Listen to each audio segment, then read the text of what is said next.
Biruin mo, palpak ang flood control dito sa ating bansa.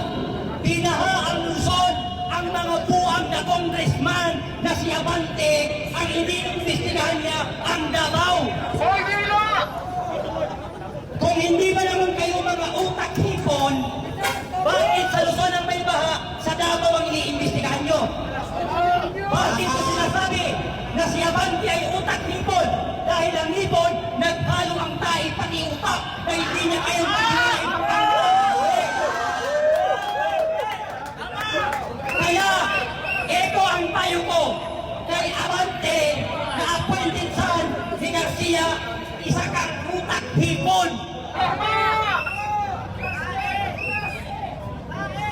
Sa kabila ng paghihirap natin mga Pilipino, lumulusong tayo sa baha, hindi tayo makatulog ng maayos. Meron palang mga pamilya, meron palang mga politiko na nagpapaganasa, nagpapakasarap sa kaban ng bayan. Karapatan natin mga Pilipino na ungkatin kung saan napunta ang budget ng flood control dahil